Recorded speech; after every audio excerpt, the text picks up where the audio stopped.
I've been tackling Job for the last year and a half, and I wanted to bring a study to you all.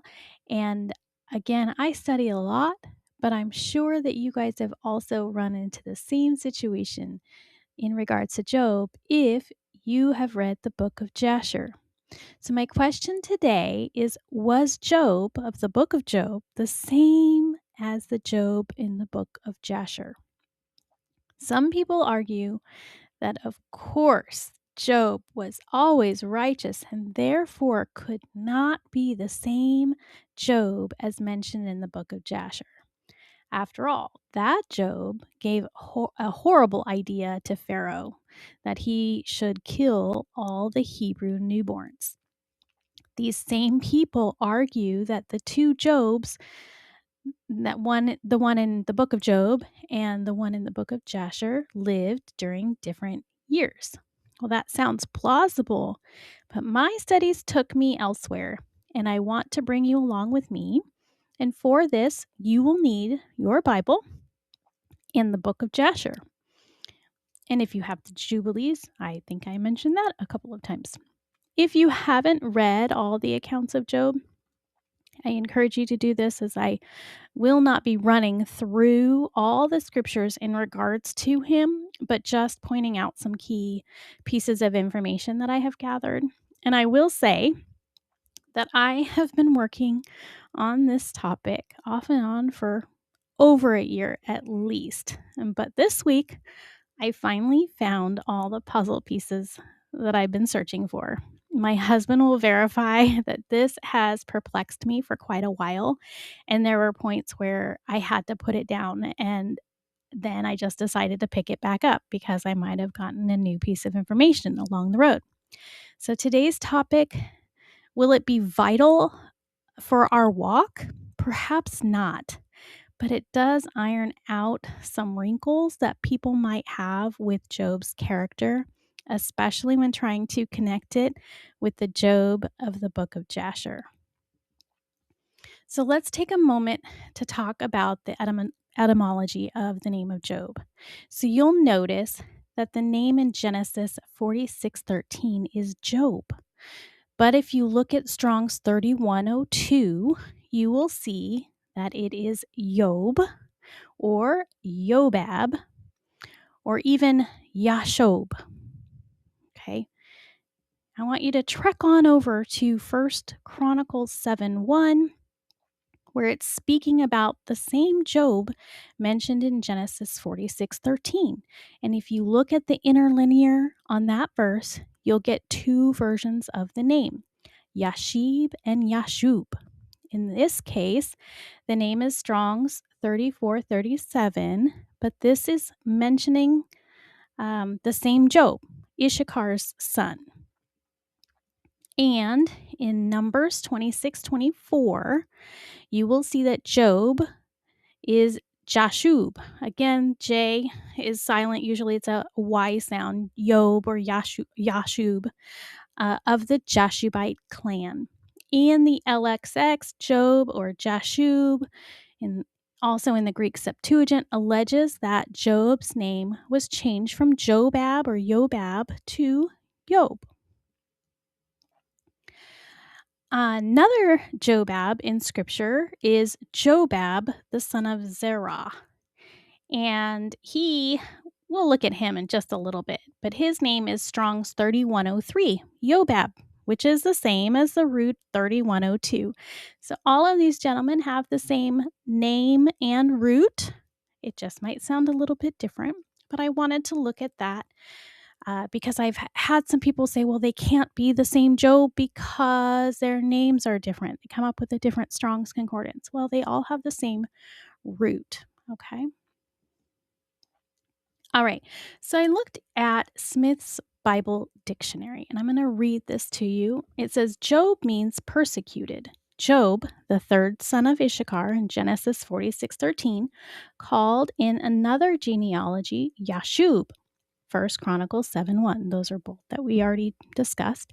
The patriarch from whom one of the books of the Old Testament is named.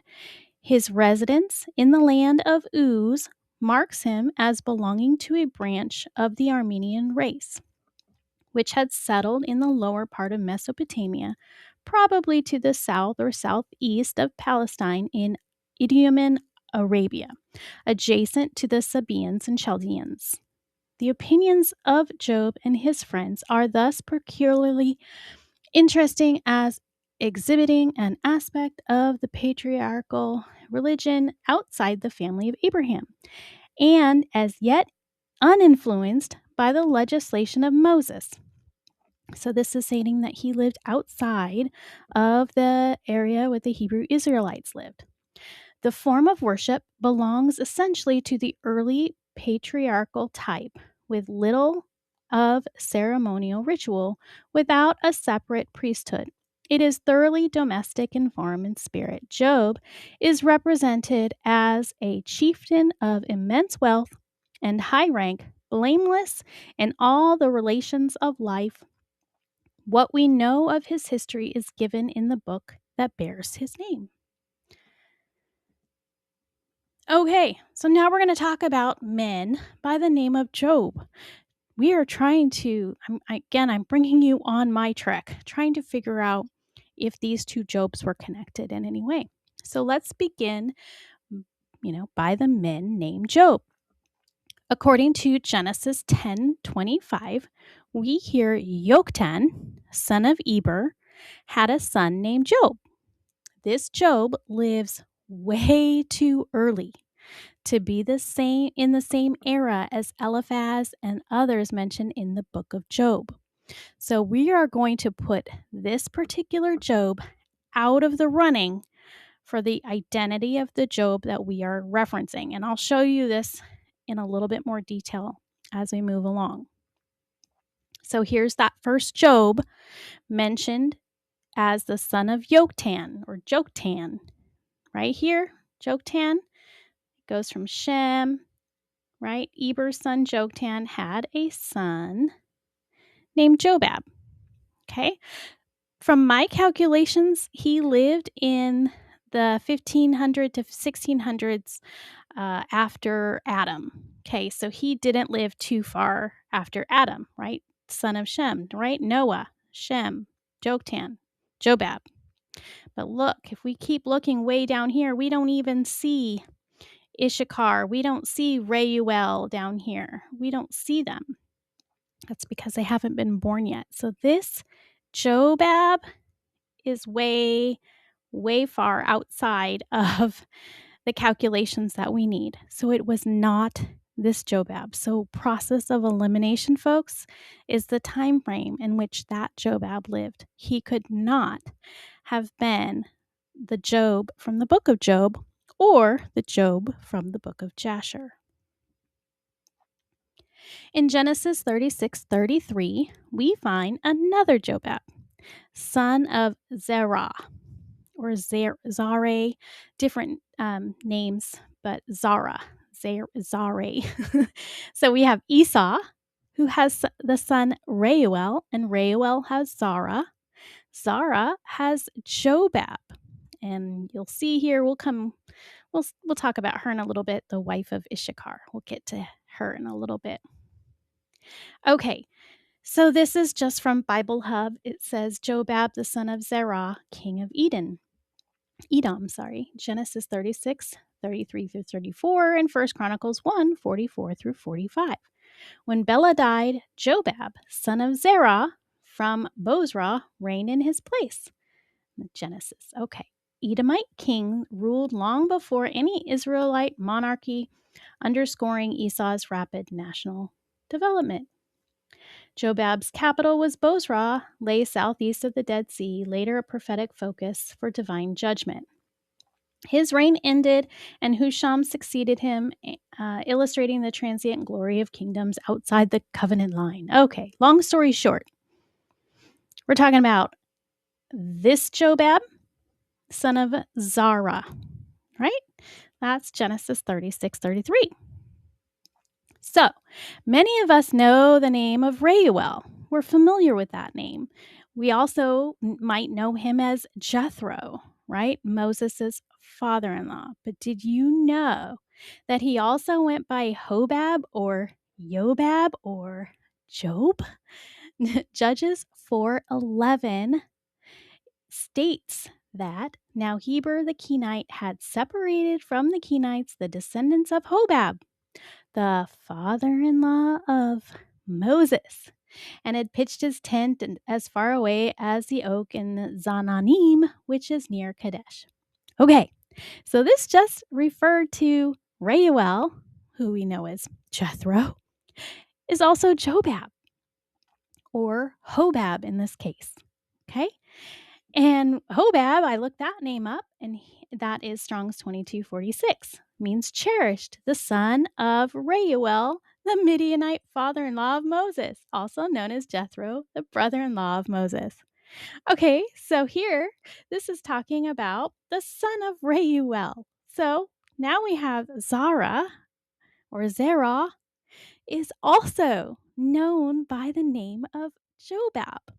Okay, so you see where I'm going here? There's a lot of men named Jobab or Job. Okay, and I also know that Zerah has a son named Jobab. Okay, so we know Reuel is under many names.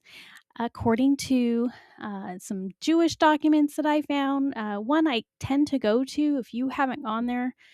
I mean, I just go there really for historical information, but it's called Sepharia.com. So in Midian, Jethro was the priest of Midian and one of the advisors in Pharaoh's court, right? This was confirmed in Sepharia.org, and we know this is confirmed in Genesis, right? So along with Balaam and Job, we know that Reuel lived in the time of Balaam and Job, right? So the Job that we're working with needs to live within this time frame. Okay? But we're coming up to a lot of issues here. We're finding a lot of men by the name of Jobab or Hobab or Yobab. All right? So again, it says that Zara, son of Reuel and brother-in-law to Moses, is accurate. So we know that Jethro, Reuel, has a daughter named Zipporah, wife of Moses. So this Zerah is the brother-in-law to Moses, right? So this is accurate. Zipporah marries Moses later down the road, and I believe she was a much younger than Zerah in this Jobab here. Okay, so we're going to keep on trekking. So according to Genesis 46:13, we read the sons of Issachar, Tola, Puva, Job, or Job, and Shimron. Issachar, son of Abraham, had a son named Job, or Job. So this Job was born in 2200 after Adam. This is, from creation. And I keep the Jubilee calendar timeline that I work on, and this is where I also get Job's birth. So here we have Issachar's birth date here, and this Job's birth date here. So this Job can be a great candidate for the Job of the book of Job, as well as the Job from the book of Jasher. Issachar's son Job was indeed part Midianite, Kenite, and from the lineage of Esau. And he lived in Uz, from his mother's family. I'm going to go back a screen. So we have Jethro, we have Zara. Zara has Jobab. And we find later in other sources that Jobab, or I should say Issachar's wife, was the daughter of a man named Jobab. So we have Issachar marrying a woman from Esau's line. Okay? All right, so let me go forward. So here I have a bigger version of the genealogy, and I know it's tiny, but I couldn't get it in otherwise. So we can again see here Yoktan, way up here. Yoktan, his son Jobab. There is no way that this is the Jobab from the book of Job. All of his friends lived way down here. This man lived way, way, way back up here. Okay. Several hundred years before Balaam and Bildad and Balak and Reuel and Eliphaz. So this confirms once again that this Job is not the one we're looking for. So we can see here this era. I have a lot of color here, and I have highlighted in yellow all the ones that were mentioned. These are the names that were mentioned in the book of Job. And ones in red here are those who were mentioned in Jasher's Job. And I might have missed something along the way. I might have gotten a little too hasty here. I really wanted to get this out as soon as possible. So, what I do find interesting here is that Jasher 45 says that Yoktan's son had a daughter that married Issachar. But hey, guys, if this Jobab had a daughter that married Issachar, that lady would have been quite ancient and, she could not have married Issachar. Issachar is way down here. That's not possible. So I think there has been some alterations, and we'll get to that a little bit more in a bit. And then also, we have, I know some people have asked, hey, have you read the Testament of Job? It says in the Testament of Job that Job's brother was Nahor. Well, the only Nahor that I can find in scripture is this one. And there was no mention that Haran had a son named Job. It doesn't mention anything like that. So I just don't think that I don't even think that people understood where this Job came from either. And so again, come on this adventure with me because I did a lot of digging and there were different texts that said different things. But I think we're going to get down to the bottom of this. So we see this era here where all of these highlights are. So this needs to be where this Job needs to come from, right? So we need to know a few things first. So we know that Issachar marries a woman from the east. And again, here is Issachar. And I believe he married a woman right here, Zare's daughter or Jobab's daughter, whether it's Jobab or this Jobab. Issachar married a woman from Esau's line. So I have Jobab here, same Job. Okay. Issachar's married a woman with a lot of Jobs in the family. And we'll get to this in a moment. So I don't believe that Jasher 45 is correct. There is no way that Yoktan's daughter is anywhere near Issachar's age, right?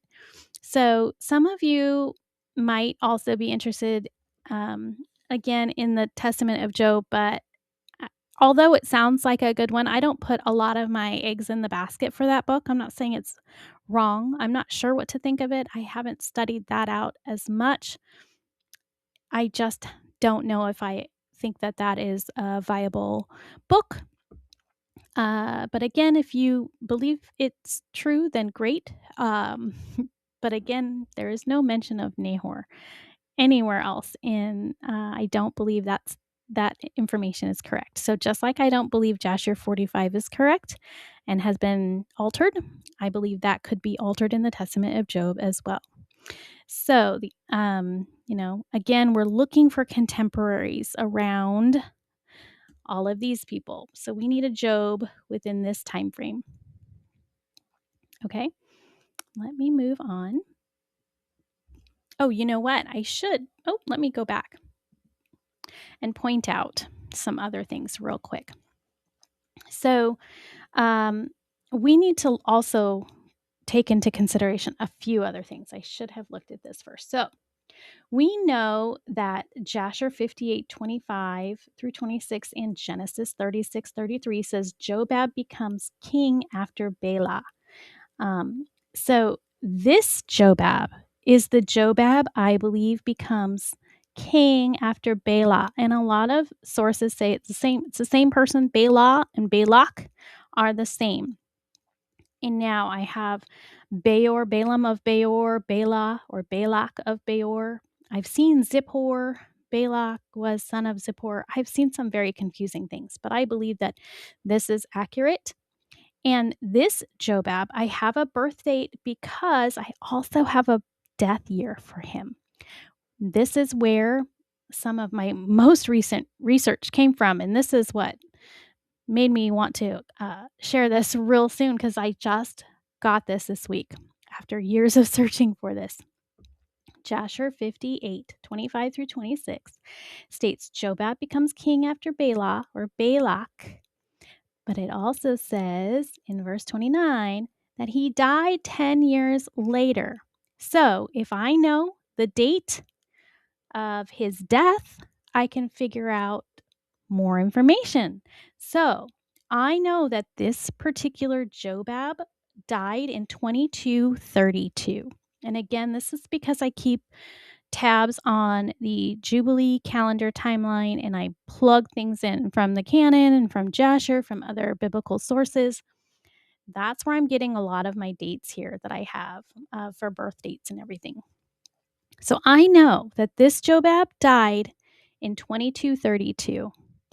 Now, according to the Book of Jubilees, the Exodus happened in the year 2410 from Adam.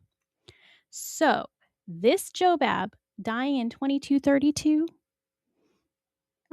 is not the same Jobab who lived when Moses was a baby. Well, I should say he died 2 years, 2232? Yeah, he died 200 years, no, 100 years or so, less than 100 years before Moses was even born. It was not this Jobab. So then we have this Job. I do have a birth date. And Job lived until around the Exodus or just after the Exodus. So only one Job matches this timeline. And he lived for how long? 210 years? This matches Job's account. So this Job is the only one in this era who works. Okay? And I'm going to keep going. I'm not even done here. So here's a closer look at the contemporaries. So again, we know that Bildad is in the book of Job. We know we've heard of Eliphaz and his son Zapho. And then we know Reuel. And, these guys, Reuel was in Pharaoh's court, Bela, right? We know these guys were in Pharaoh's court, right? So this matches the time point that we're looking for, okay?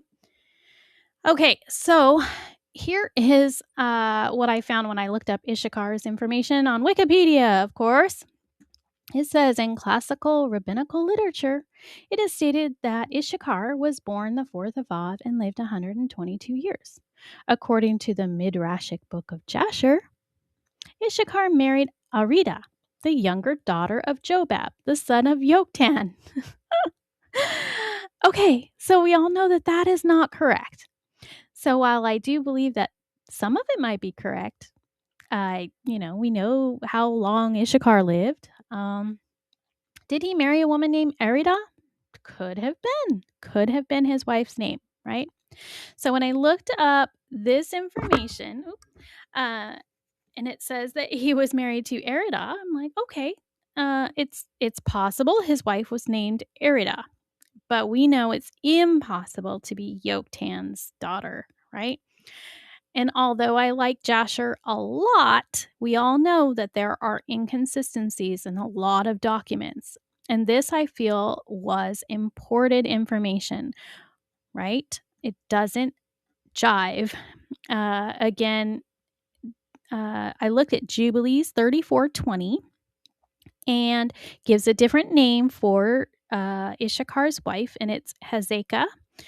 You can take it or leave it. It could be Arida. We know it could be both. It could be the same woman just by different names. We've learned a lot that names are different across different texts. So could have been. All right. So it's great they have the book of Jasher also, but I think the book of Jasher has some incorrect information. And I think this is one of those pieces. All right. So here's something else that I looked into, the Septuagint. ending of the book of Job. So it says the Septuagint translations of Job or translation of Job into Greek is found similarly in the Arabic versions. It has a bit more added to the book of Job. 42:17 says, "And it is written that he will rise up again with those whom the Lord raises up." So this sounds familiar. We saw that there are different names of Jashub, right? Well, the name Jashub means he will rise up again. So that's, of course, great. It could be for any of those Jobs, right? So here it goes on to say here in the Septuagint. It says, this man is described. This is just, it's at the end of the book of Job. It's just another paragraph. If you have a copy, go take a look. It says, this man is described in the Syriac book as dwelling in the land of Ossis, on the border of Idumea and Arabia, and his name before was Jobab. And having taken an Arabian wife, he begat a son whose name was Enon. He himself was the son of his father Zara. So what Job are we talking about here? The son of Zara, the son of the sons of Esau, and of his mother Basara, so that he was fifth from Abraham. And these were the kings who reigned in Edom, which country he also ruled over. First Balak the son of Beor, and the name of his city was Dinhabah. After Balak, Jobab, who is called Job, and after him Asam, who was the governor out of the country of Thaman, and after him Adad the son of Berad, that destroyed Midian in the plain of Moab. And the name of his city was Gathaim. And the friends that came to him were Eliphaz, the sons of Esau, the king of the Thamites, the Baldad, sovereign of the Sakians, Sophar, the king of Manaans. Well, that's interesting. So, from what I've gathered so far, this part is talking about a different Job than this Job, because we know this Job died way before Eliphaz and all of these guys were around in their era. And then Jasher 58, like I said before, mentions Jobab. This first Jobab dies 10 years before, 10 years after becoming king for Balak. So there's no way. But then Jasher 59 mentions the birth of Issachar's son Job. So I find that interesting. Jasher 58 talks about a different Jobab. Chapter 59 talks about the other Job. So it's almost as if they're combining these two Jobs into one, but talking about two different people.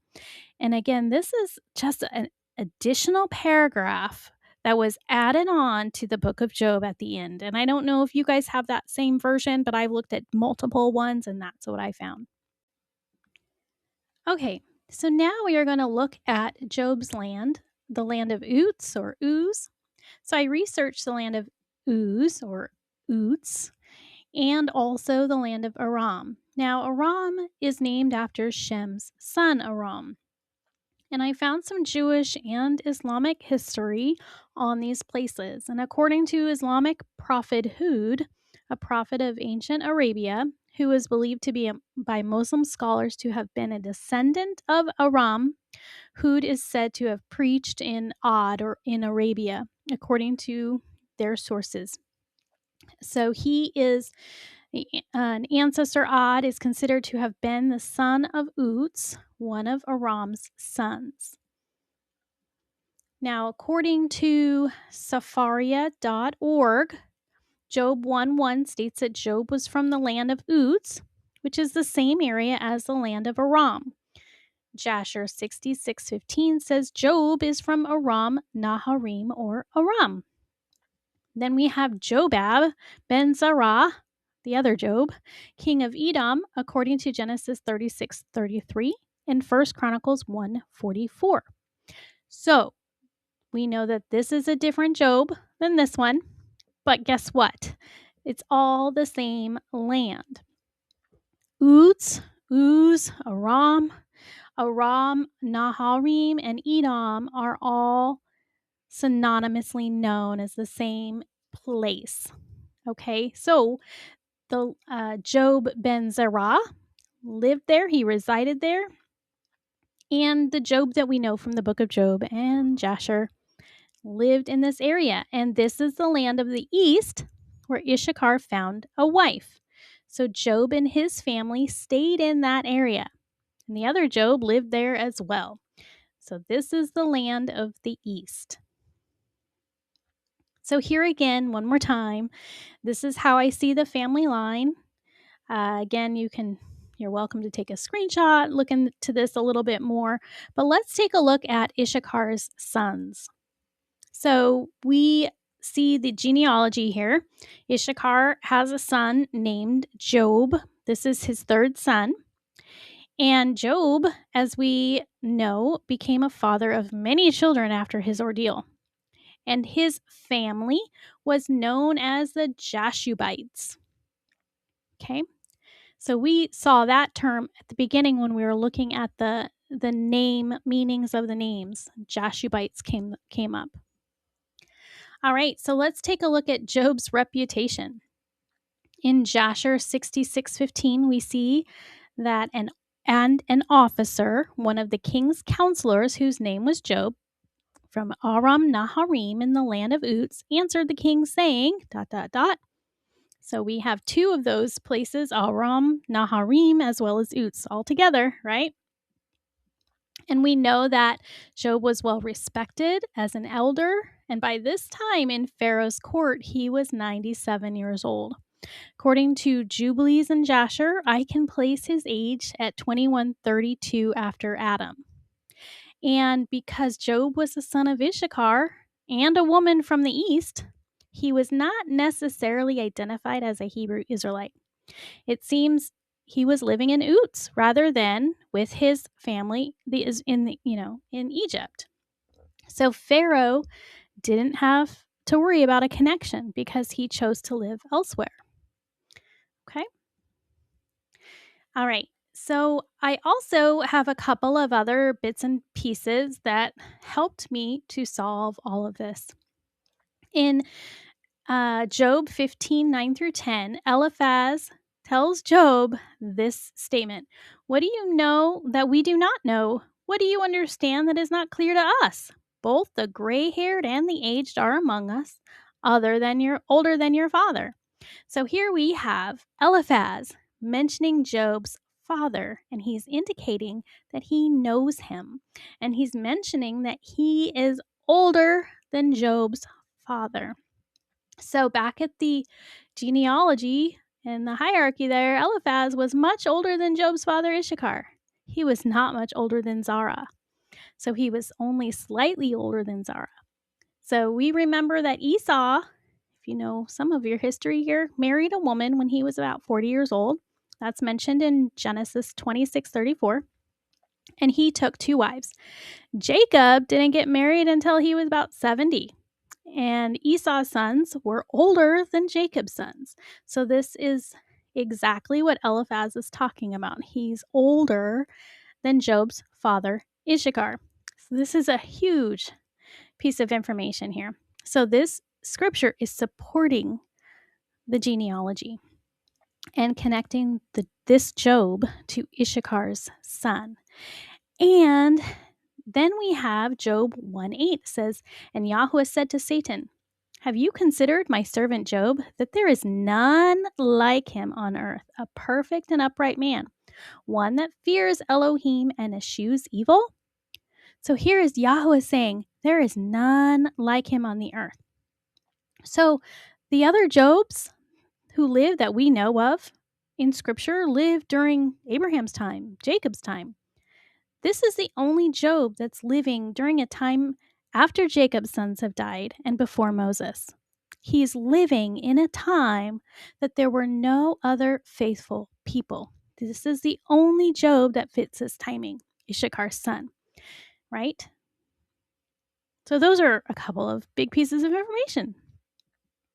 Okay, more on Job's age. So we have Job, let's see, 42:16 talks about his age. Let's see. We know that he lived to see 4 generations of his children and grandchildren, right? He lived 140 years past his trials, right? Yahuwah doubled Job's remaining years just as he doubled the possessions, right?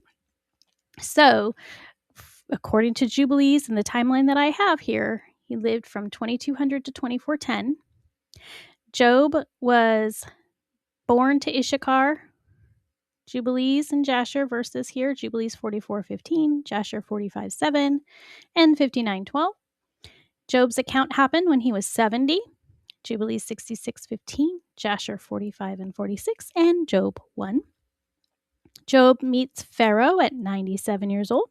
That's Jasher 66:1. It states that it's the 13th year of Pharaoh, also the 125th year in Egypt. That's a key point right there. Then the Exodus happens.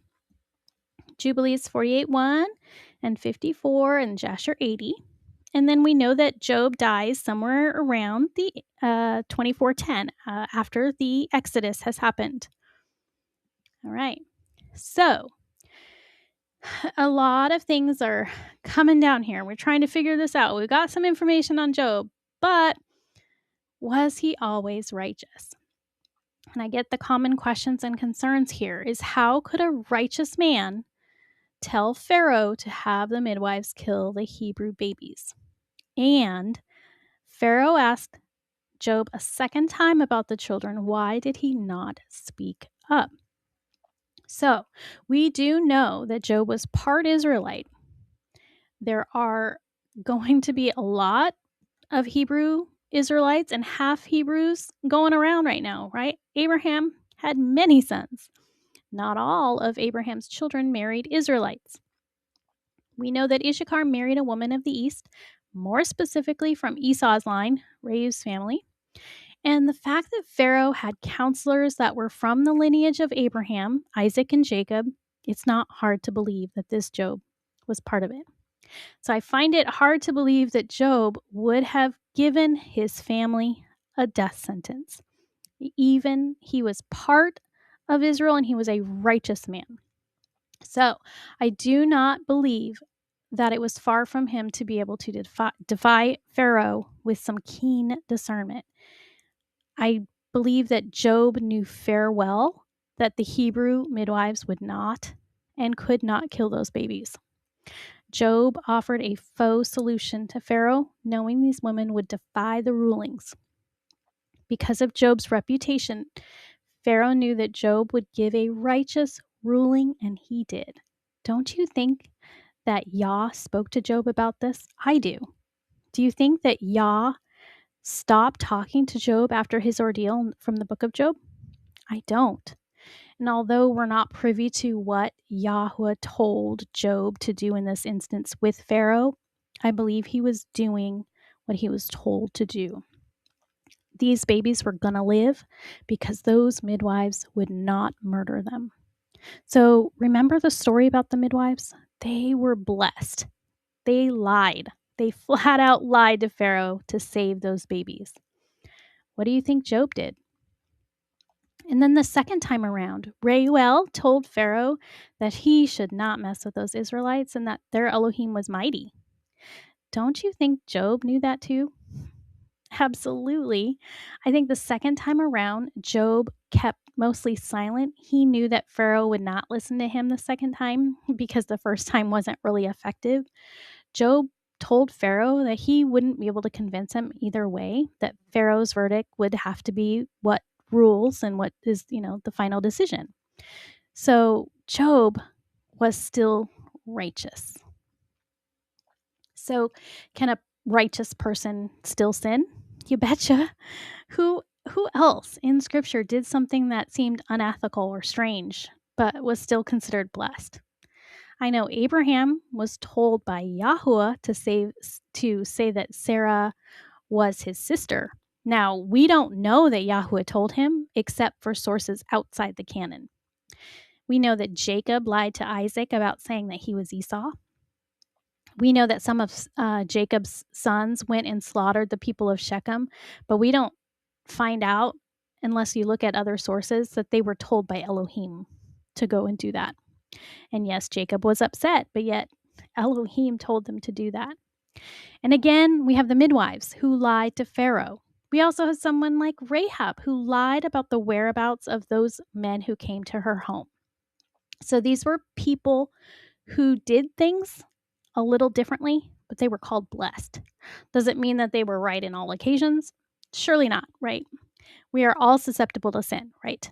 So I do believe that, there are instances where we just don't have all of the information, so we kind of make our quick snap judgments. We don't have the whole story, right? Okay, and there's another mention of Job in the book of Joshua, and we're going to take a look at what I found out about Job's end. So there is Job mentioned, Joshua 11 and Joshua 1, about Joshua going in and standing against some kings, right? We have some Jewish sources. Now, while I don't adhere to the Talmud at all, I do go to Safaria.com and look at some historical information. And whether it's 100% true or just hearsay, I take it, with a grain of salt. So it says a midrash found in Baba Bathra states the span of Job's life was from the time that Israel entered Egypt till they left it. Interestingly enough, Israel was in Egypt exactly 210 years, so it fits perfectly. Okay, let's see what's fitting perfectly according to Rashi 14:9. Let's see what they say. When the children of Israel left Egypt and came to the border of Eretz Israel, 3.5 months later, at the end of the month of Sivan, Moshe ordered the spies to find out whether the Zadik Job, who resides there, is still alive. If he has passed away, the inhabitants are without spiritual merits. And we will surely overcome them. So I've heard this before. So I've heard other sources that have said this, that Joshua needed to go into the land and they were not going to attack if the righteous Job was alive because they didn't want to do that to the land. So they had to go out and spy to see if this Job was still alive. And it said, even though we are weaker, Yahweh will still assist us because the Canaanim do not have merits to shield them. Amazingly, on that very day the spies entered the 29th of Sivan, Yahweh made a miracle on their behalf and arranged that just on that day, Job, the righteous citizen of the land, should die. Job was respected and revered, therefore his death signaled a national day of mourning. Everyone attended his funeral. And this great outpouring of people distracted the people and permitted the spies to go undetected. No one paid attention to them, and no one hampered their movements. Upon the return of the spies, 40 days later, Joshua and Caleb later addressed the issue, saying, their protection, their shadow, has left them. As Rashi explains, they were referring to the death of Job, the last worthy man among them. So this really pulls a lot together, knowing that Job did in fact die around the Exodus. And so whether this is 100% accurate or pretty darn close, it really sets the tone at that this is the Job that they're speaking of in the book of Joshua. So we know that the righteous Job was not alive at that point, and that's how the spies were able to get in undetected. What do you know? All right, let's move on. So, in summary, Job, I believe, was always righteous. They called him righteous even in Joshua's time. He was a great man who kept the commandments, even though much of his family did not. And he was a man who lived outside the Hebrew Israelites who lived in, Egypt, but he kept the covenant of his father and his forefathers. And he was named after his mother's line of many Jobs. And we know that several people from Reuel's line married into the family of Jacob's line. such as Job's mother and Job's aunt Zipporah, who married Moses. So to say that Job came from a completely different bloodline is incorrect. He was sixth from Abraham, and his uncle was um, fifth from Abraham. And I have heard that Moses has been, a lot of people say that Moses actually wrote down the book of Job. So I find that very um, interesting because they're related. They're closely related, not far. They're not of different people groups. So the Job we know and love found Yahweh in a foreign land, and he kept the covenant when it was easier to just give up. He encountered his ordeal with humbleness and dedication to the Most High, and he was blessed because of it. And he became more when he was able to climb out of that pit. And not only did he have bravery, he didn't abandon his faith years later when counseling Pharaoh. Again, Job could have been tested at this time again, but I sure have a feeling he was in the know as to what he should do at this point. And I believe that Yahweh spoke to him years before during his whole ordeal, and I highly doubt that he stopped talking to him thereafter. Job also knew better. He obeyed the Father. Even after all of this, we just don't have the whole story of the Pharaoh encounter. We don't have Job's side of the story of that encounter, right? We are already blessed to see all the sides in the book of Job. It's sad that we don't have all of the sides to this incident, but I have a feeling that Job did the right thing and he knew the right steps to take. And scripture says he lived many years after his first account and he was doubly blessed. So that doesn't sound like he changed his mind and backslid later. I have kind of a rough estimate of timeline that Job was born in 2200. He moved and stayed in Uz with his mother's family, and his account, the book of Job, happened in 2270. Jubilees 46 and 47 talks about Amram going to the mountains. This is also talked about in the Dead Sea Scrolls. You should really check out the book of Amram or the story of Amram. The 13th year of Pharaoh, which was the 125th year of Egypt, which was 2297. Job meets the Pharaoh, and Job is 97 years old. This all lines up. Jubilees will help you out. Jasher 66 happens, and then Amram leaves Canaan, and Jochebed becomes pregnant with Moses, all in Job's time frame. So I hope this all made sense, and I know this is a lot to take in. This is my years of research all crammed together in a presentation. So I kind of have a bit of mom syndrome where my mind is always racing and there's so much that I need to unravel. I feel like I'm going to burst if I don't do it. So I try my best to lay it out, but not ramble too long, and try to get to the point. So I hope that you find this helpful, and perhaps it gives you more confidence in Job, especially the Job in the book of Jasher. And I know that this is kind of thrown off. A lot of people just throw it off. Oh, it can't be the same Job. But I hope this brings to light a different side of the story. And I hope that you can take a look at these connections. And, I couldn't understand all of these connections until I dug deeper. And, of course, I like to seek the truth and I needed to find the answers. And so this has been a long journey, but definitely well worth it. And, this journey, I didn't know where it would lead me, but I'm glad that I had all of these resources to put together. And I actually was truly leaning in the direction of the other Job, son of Zari. But after all of this digging, finding out that it could only be one Job, the son of Issachar, made the whole story make so much more sense to me. And just knowing Job's character and his humbleness proved to me that it was indeed a man that Pharaoh would confide in. Job's wonderful reputation made people want to be around him.